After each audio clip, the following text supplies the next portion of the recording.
Good evening, ladies and gentlemen. Welcome to Atlantic Bushcraft Adventures. Tonight we are on episode 289, and we're going to talk a little bit about the cell phone, bushcrafter's best friend or just nuisance. And honestly, we've talked about this a few times in the past, and I just thought it was about time that we updated some of this. I was talking to Ben before the episode here, and the last time we actually really talked about a cell phone in depth was back in 2019, so 5 years ago. Almost to the date, it was November, so we're only a month behind. Oh, We're a month less than 5 years. So it seemed like a good time to kind of revisit this stuff here and kind of update it, because a lot has changed in 5 years, in all honesty. There is some new stuff out there that's available, some ideas that I hadn't thought of before, and hopefully, or my thinking is, maybe you're along the same lines there, Ben.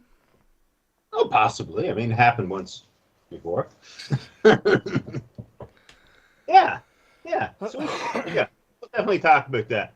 So, I mean, a lot of people. I've got it with a lot of people, and the first thing is, oh, I don't take cell phones in the woods. I just want to be completely disconnected. And there's definitely something to be said for that. Like, if you're pulling your emails from work and everything else you have going on with you into it, it does prevent you from really getting that mental healing that you should be getting while you're out, in my opinion. So, in that regard, I see where they're coming from. And I can't argue with you there. And I've been an advocate of that in the past as well, and I guess this is what brought me back to this is I've always been a big believer and I leave most of my technology home. However, in the last few years since we made that original episode, I have kind of changed my ways to a degree. And I admitted in the last time that we talked about this that there is definitely some benefits to the cell phone, but at the time I gave lots of options that you could use that would be just as good in my opinion. But there is something about the cell phone. It gives you, providing you're in an area where there is coverage, basically unlimited information. If you can look it up on the internet, you can find it. If you can think it, there's probably an app for it. I've even started using some of the apps myself, and I know you've used some in the past there, Ben. You've used one about mushrooms and fungus and stuff like that and have really good success with it. Steve, who's joining us here in the comments, the Drifting Spore, he turned me on to an app called Seek, which is by iNaturalist, and it does a lot of identifying to some degree. And I've been really into that lately, honestly. So some things that I thought were one thing, I'm learning maybe another thing, and some things I were completely unsure about, it's identifying for me that I've always wondered about. And I guess first and foremost, little disclaimer.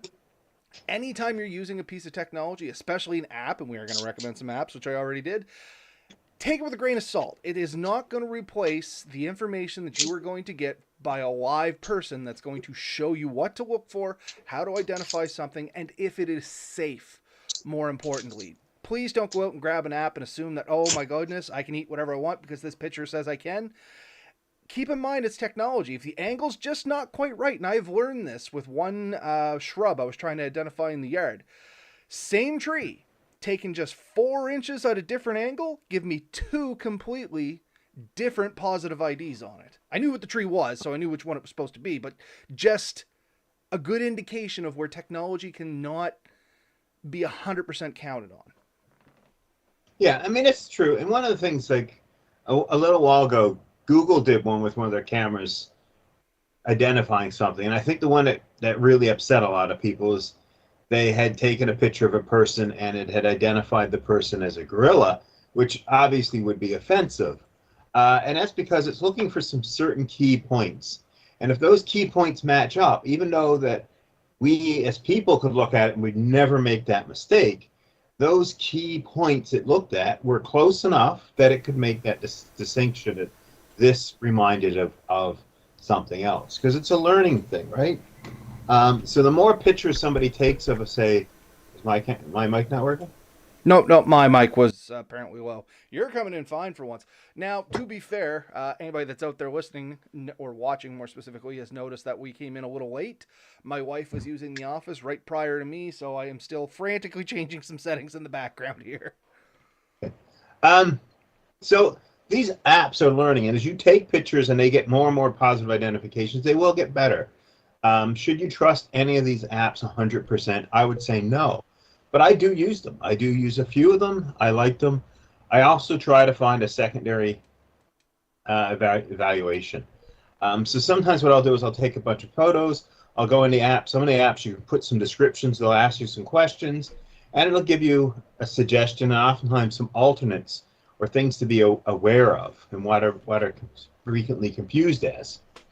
And then what I'll often do is I'll come back and I'll send some pictures to people who I know are a bit better at it and see if they'll respond, or I can post on Facebook and you get some opinions. But the reality is anyone can make a mistake. You can put it on Facebook and you might get 500 people saying, oh, that is 100% this. They could be wrong.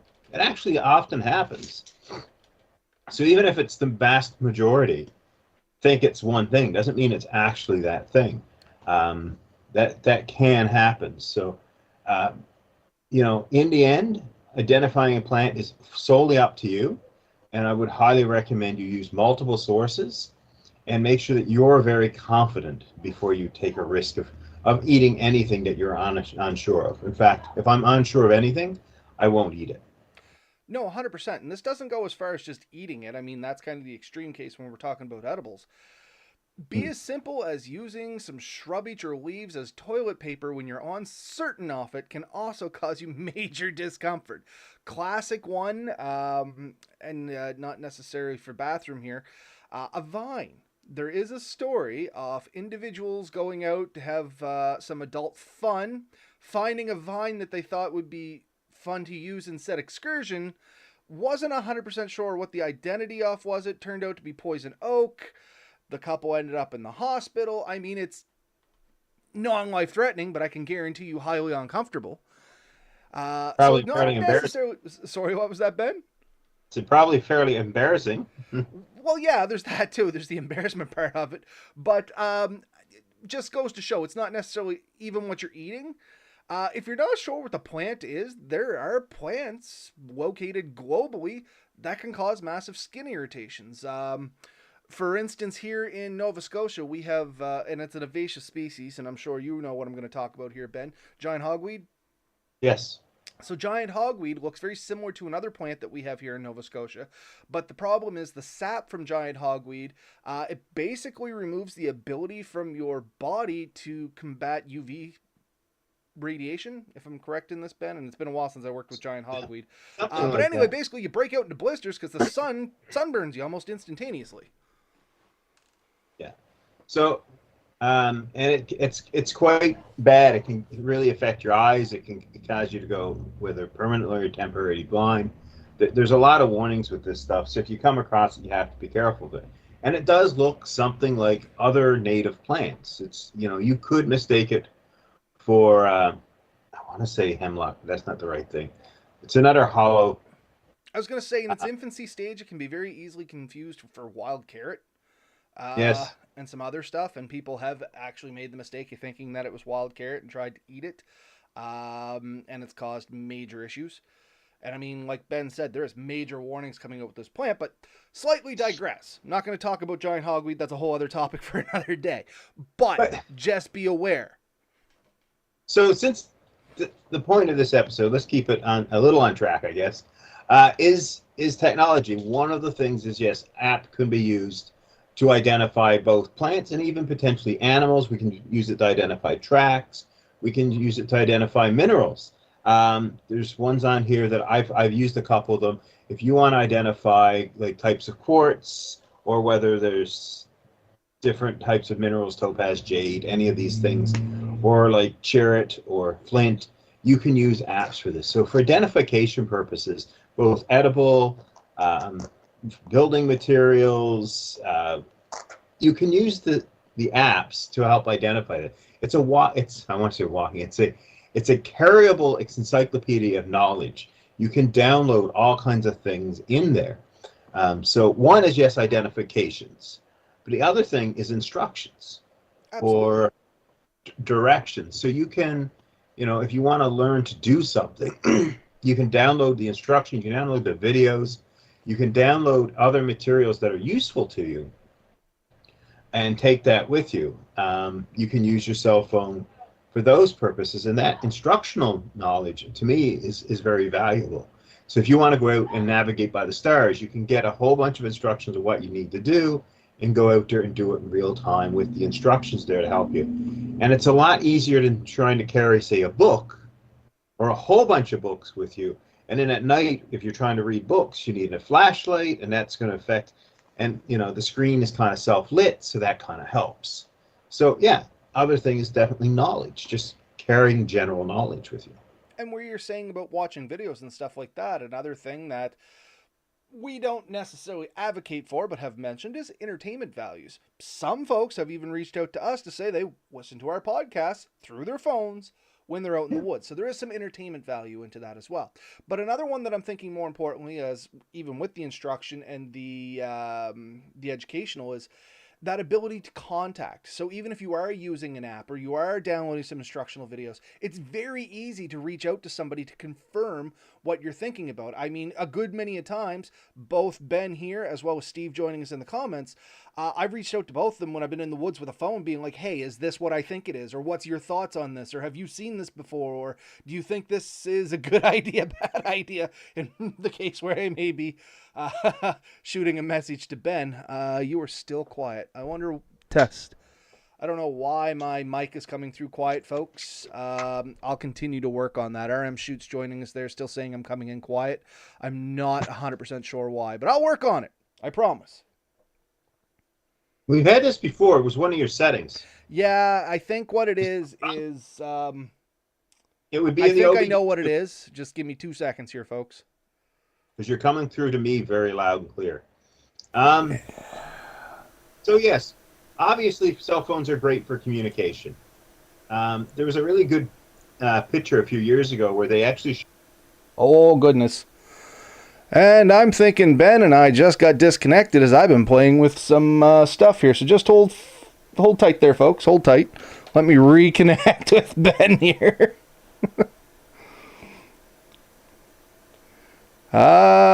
Just stand by, folks. Oh, nope, there we are. You back, Ben? I'm back. Okay, that was me. I had to change a setting, and apparently it reset the screen at the same time. So welcome back. Sorry to cut you off. So I was just saying, there was a picture, I think it showed in the 80s what you would need to carry to have the equivalent of one phone, and it was like a room full of stuff. Like, it was tools, it was microphones, it was cameras, it was TVs, it was all these things that you would have to carry, like a Walkman, a VCR. And so that's what the phone is, right? Like it is a phone, but it is so much more now. And I think that's really important. Yeah, no, 100%. Oh no, what have I done? Good news, you're loud and clear. Sorry, just the comments from the side. I digress a little bit. When I made you magically go away, I might have been like, oh, good, I screwed everything up. Anyway, yeah, it is a super big wealth of knowledge that fits right in your pocket. We're coming into about the 15-minute mark here, well, 14-minute mark.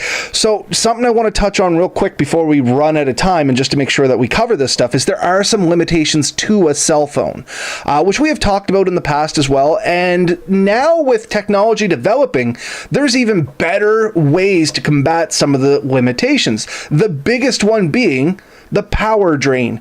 Yes, you can charge your phone, but not necessarily easily, or more easily now than you could 5 years ago. Power banks is what I'm thinking of, are becoming much cheaper, easier to get with larger capacities. I think I just picked up like a 20,000 or 40,000 milliamp for $20 on Amazon on a flash sale or something kind of freaky like that. Yeah, I got a few too. Just keep talking because you're coming in super loud on mine now. Oh, okay. I might have over-upped the gain a little bit on this. I can turn it back down a little bit. So yeah, that was the big one that we always mentioned, or at least I always mentioned it, what my advocation was for it, was that the charging the batteries. Once upon a time, cell phones were easy. You could actually get several other batteries and take along with you. And I think you had even said this in the past, Ben, one of the phones you used to have, you used to carry around multiple batteries when it was so easy to change a battery in said phone.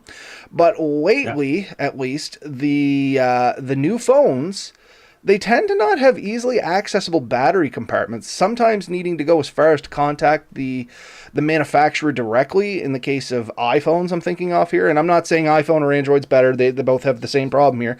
Like if you want to change an iPhone battery, you're basically sending it back to Apple. If you want to change a Samsung battery, you're basically sending it back to some tech shop for them to pull this screen apart, or you are taking a chance at home with some home tools. Even if you bought them online and you have all the right stuff, it's generally not as good as going to a shop. Generally, some people are knacky, but you're taking a risk. Yeah, there's a process that's involved in it, and that process has to be understood and respected. Generally, you want a very clean room. You're going to need like a heat source. You're going to need stuff because they're glued together. They're screwed together. They're not designed to come apart easily, especially not in the field. But portable power supplies are much more common nowadays. So things like this, and this one here has solar power built into it. So I have little solar power banks. I've seen recently that, I know EcoFlow, I think might have been the one, they've made a hat that has solar panels all the way around. It's a wide brim hat, and you can plug it into that. We have a little solar panel we've taken and charged our phones. Both of us have the same one. Interestingly, we never spoke to each other about it. We just bought the same one. Yeah, at it the was same time. weird, and we showed up and both had it. It was great. Yeah. But these are things that definitely can be used to help with that. So I think technology has gotten a bit better. The battery techniques have gotten better. But unfortunately, where so much more your phone can do, we're still looking at 1 to 2 days of heavy use is the most you're getting out of most phones. Oh, goodness, I And don't even get that. Whereas your phone gets older, like my phone's 5 years old now. I love my phone, yeah. but I have to charge it through the day now. As where before, the whole reason I got the phone was it had a massive battery. Like at the time, a 5,500 milliamp battery was huge for cell phones. And it lasted like 3 days with heavy use, but after 5 years of heavy use, it's not getting the 2 days anymore. Like I said, I generally fire it on the charger, which is in my truck. Anytime I'm traveling to and from work, it's plugged in and charging a little bit just to try and top it up a little as I'm going through the day. Some tricks you can do. It varies by the phone. There's some settings you can set up, but putting it in airplane mode, turning off notifications, dimming your screen, putting it in power save modes where it's not running apps that it doesn't need to in the background.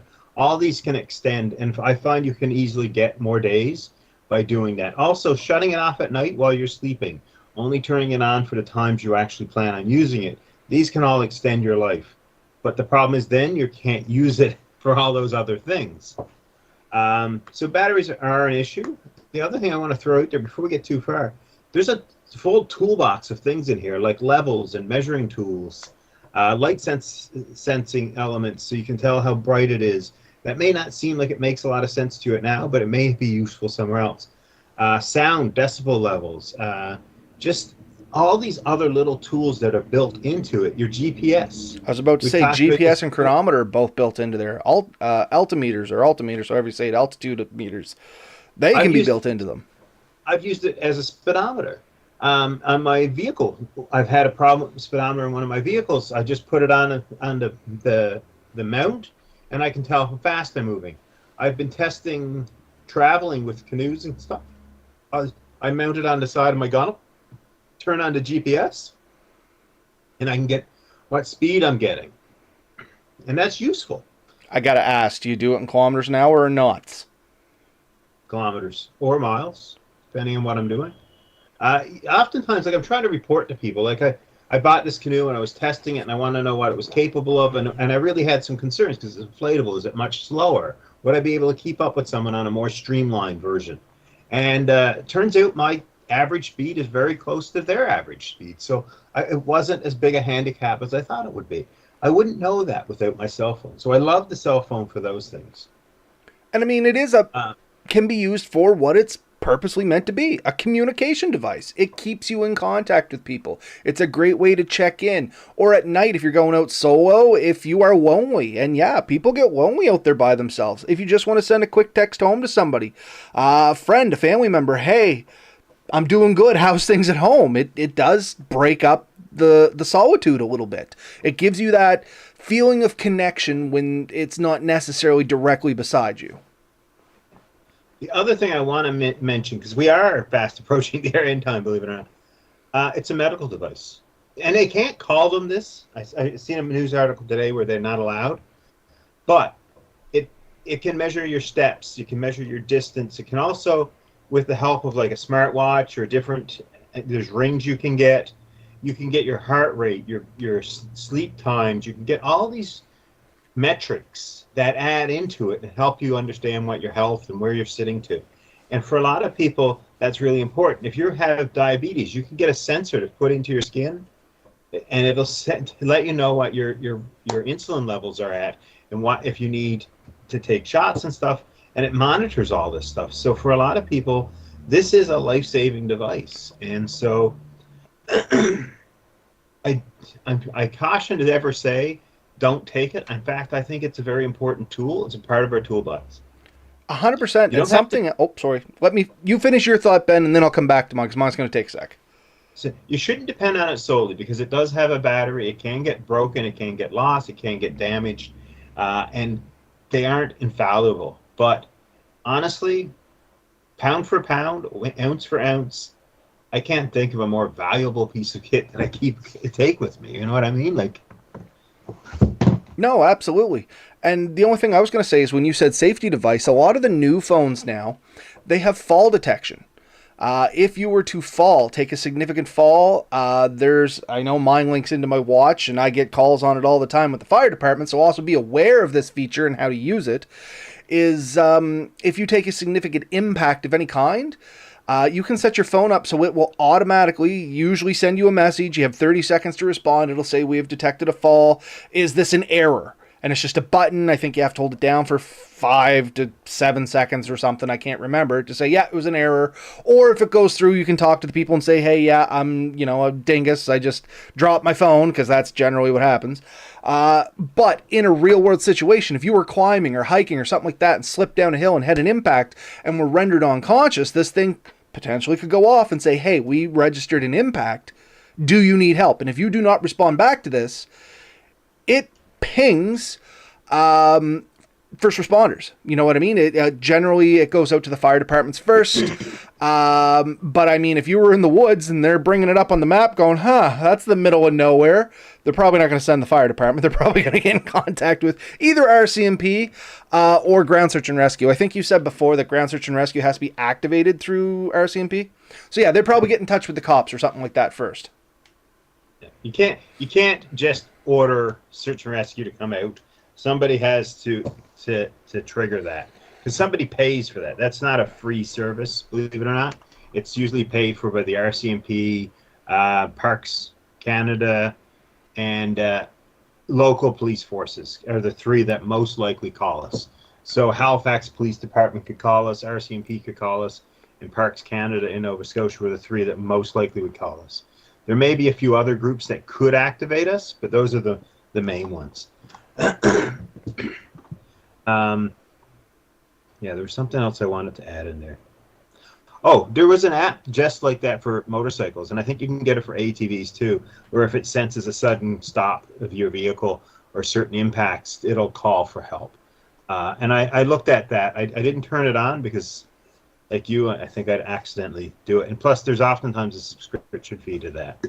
And a lot of them you can set up to work with other devices. We've talked before about like the InReach, the Zolo. There's a couple of different satellite communication systems. You can hook a lot of these up to that, and they'll send a message through that. So it does link a lot of your electronics. Now, I mean, some people don't want the electronics. Some people take their watch off. They go with a very, old-fashioned, maybe mechanical or just a very simple quartz watch. Some people don't wear the info rings. I don't. But there's different things you can take with you. Headphones. You can just listen to music. But these things are kind of useful. And if you're trying to expand your knowledge or skills while you're hiking, some people do enjoy listening to an audiobook. No, 100%. I'm guilty of that. I love listening to audio when I'm just out, usually for a nature walk or something. If I'm camping, not so much. I want to pay attention to what I'm doing.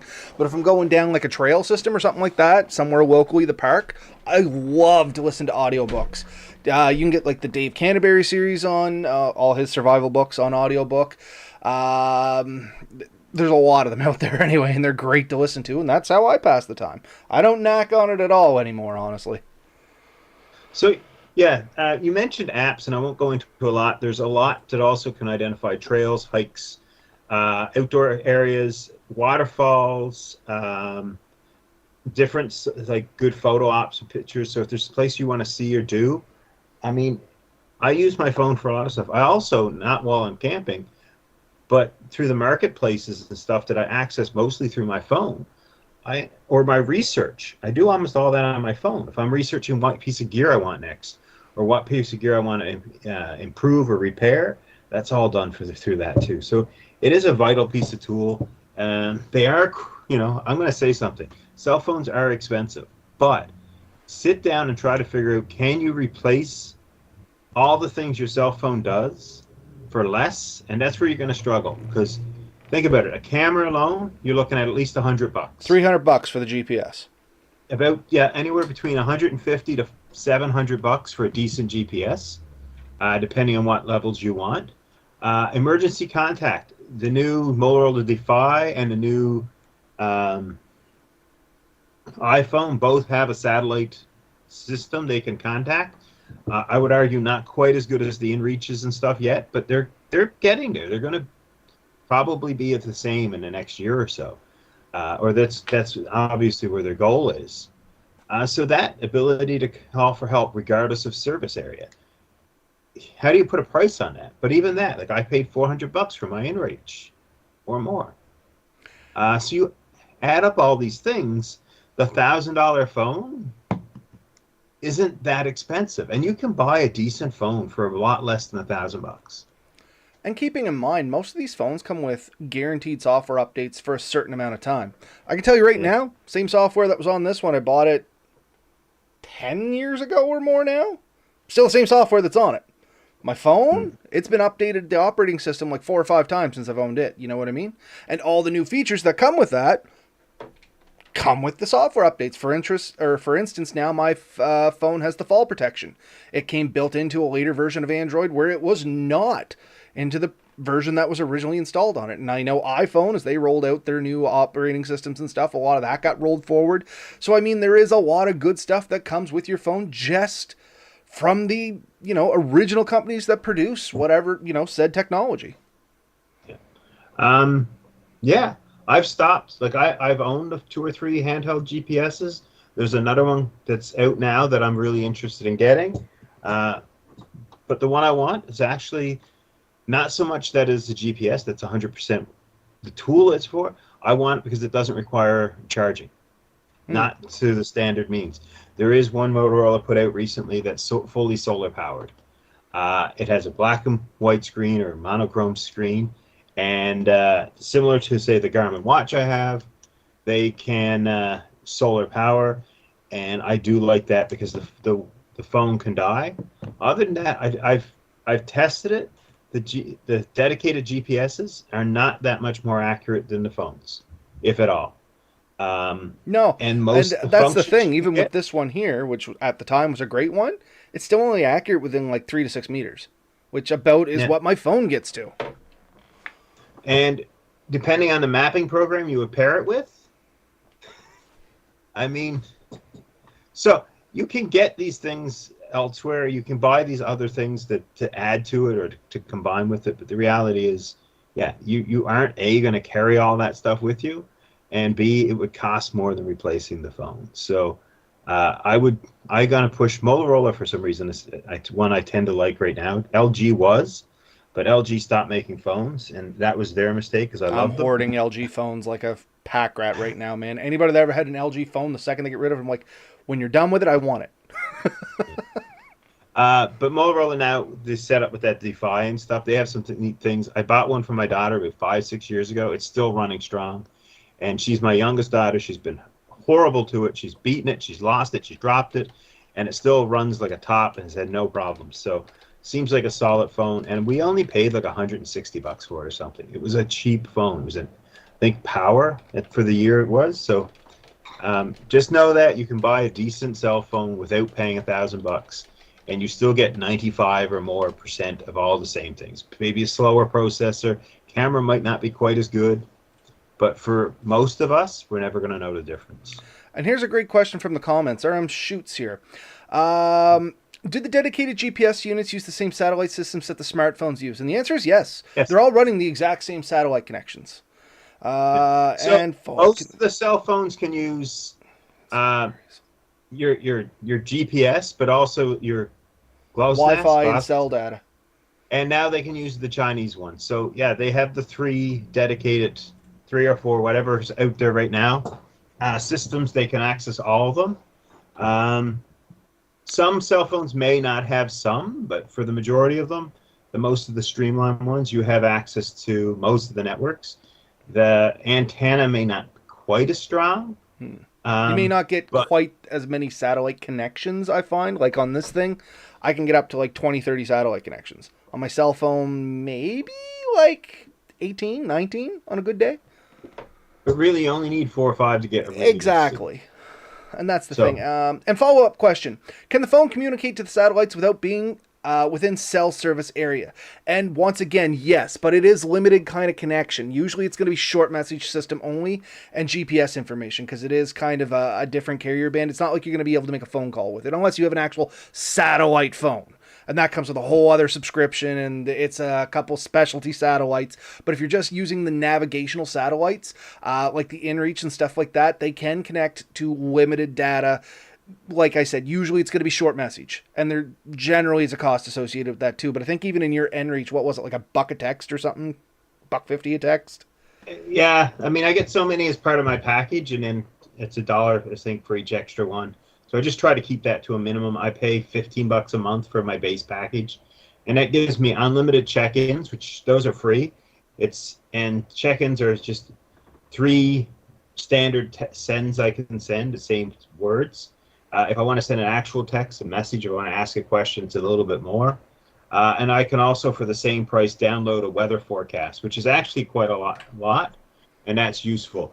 The 2 cell phones I'm aware of that can send message to the satellite are the newer iPhones. I'm not sure if it starts at the 15. And Motorola Defy, I think, is the name of the Motorola version that can do it. So there are 2 cell phones that I'm kind of aware of that have the ability to send messages to the satellite. I suspect you're going to see more and more phones have that capability in the future. And I think that's great. We're going to have that capability. But no, not all cell phones necessarily can send an emergency, and you may have to spend the time and money to purchase an upgraded thing. So like the InReach or these other methods that are out there, they're all good. Look into it, research the one that works best for you. I like ones that run on the Iridium satellite system because it's the same one I know the military was running, and I think it's the most extensive. The one that iPhone bought into, can't remember what they called it. It doesn't have as many satellites right now, and it concentrates a bit more over populated areas. And there's a star. I want to say Starlink, but that's not it. I can find out for you. Give me 1 sec. Yeah. iPhone 14 satellite used via satellite system. Da, da, da, da, da. Anyway, it's on iPhone 14 or later, all models. I can give you that much. It doesn't say right off the get-go which satellite system it is. Anyway, we're actually at the end of our information here, so let's just do kind of a follow-up summary here. Cell phones, absolutely a great piece of equipment that you should consider taking into the woods, providing that you're aware of its limitations and do a little pre-prep for it, either by, and the biggest one, backing up, is just the battery consumption. So have some way of topping that up or pre-plan on how you're going to space that battery time out. And the other limitation, secondary limitation, of course, is going to be, are you in an area where you can connect to data? If you're not, once again, a little pre-planning, if you're going to use it for GPS or something like that, you can generally download those maps offline. A lot of the apps and stuff, you can download offline components off it for the area you're in. For a lot of the species identification and things like that, you can download, the local database or whatnot. And if you can't with the app that you're particularly using, you can look for other ones that do allow that feature to be done. So yeah, they, in my opinion, and this is all it is my opinion, they are a great resource to take out in the woods for people both learning and people that have been out there for a long time in general. There is a stigma to, oh, you don't need any technology while you're out there. And frankly, yes, once upon a time, I was one of those advocates, but the technology's kind of caught up where it is really, really useful to have out there. I do end up using it for a lot of identification purposes and just, the global connection. I can shoot Ben a message and be like, hey, I'm doing this. What's your thoughts? Or I can shoot Steve a message and be like, hey, here's a mushroom. Can you identify it for me?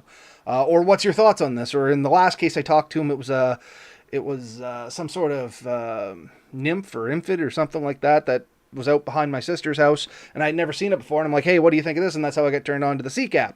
I mean, I think it's good. What about you, Ben? Yeah, I mean, I'm a big fan of it. I did look up the 3 satellite systems that are most common, and I wanted to throw out that, and then I'll finish this. Globestar, Inmarsat, and Iridium. Okay. Iridium. So those are the 3 big ones. They are kind of competing. I know that since they're all in the same boat, they are always trying to one-up each other. Take some time to research that. But yeah, overall, so I kind of missed a little bit of it. But yeah, I take my phone. I always take my phone. In fact, sometimes I've taken 2 because I have a second phone that I can take. And if I'm going to fly like my drone or use it for like accessories like that, I have one dedicated to that. Because it doesn't weigh that much. We're talking like 200 grams. So the carry a phone isn't a big deal. And if you have 2, you can always switch the SIM card. So one dies, you can move the SIM over to the other one and still have signal if there's local signal to be had. And fun fact, most all cell phones in Canada, at least, even without a SIM card, will still dial 911. So in an emergency, they can still be used to contact emergency service, providing you're in a coverage area. Yeah. And it'll reach a little further with 911. Because it doesn't have to tack any of the caller ID and stuff like that onto it, so they can get away with a lot more. I think it's a longer wavelength, so it'll travel further with less data. You would know more about that, Ben, than I would. I'm not versed on the whole thing of that, but yeah, I do know that you can get 911 signal where you wouldn't other signals. So sometimes you even see it emergency only. Yep, emergency calls only or something like that. But yeah, overall, folks, great thing to have out there in the woods. Don't buy into the stigma is my 2 cents on it. People's like, you're bringing technology and ruining it. You're not really ruining anything. I think it augments it. It all depends. It's a tool. How do you use it? What's it going to do for you? Yeah. And other than that, just respect anyone you're with and people around you. Don't go blaring music or paying attention to the phone when you should be paying attention to the people and animals around you. So, but yeah, I think we've gone well over the time we normally allot for this stuff anymore. So I'm going to say, get out there, have fun, enjoy yourselves, let us know how it goes, and you can wrap it up. All right, folks, same as always. We'll see you next week, same time. If you have any questions or want to reach out to us, as always, just go on your favorite search engine, type in Atlantic Bushcraft Adventures. You're going to get a hold of us somehow. We're on Facebook. I don't know if it's even called Twitter anymore. I think it's called X or something. Instagram. We have our own website. We're on Spotify, iTunes. You can find us. Type it in. Shoot us a question. We do try to get to them. It does take some time sometimes because they do get ravaged through the junk mail. But I do promise I go through the junk mail individually, message by message, when I have the time, when I'm not working or something like that, and I have like 3 hours to kill. But I do get to it. And I am getting better at whitelisting it. Wow. What? 3 hours to kill. Wow. I don't know if I've ever had 3 hours. Usually it's late at night when the girls are asleep and I can't sleep or something like that. You know what I mean? I'll sit in here and, okay, I'll go through 50 pages of emails. Why not?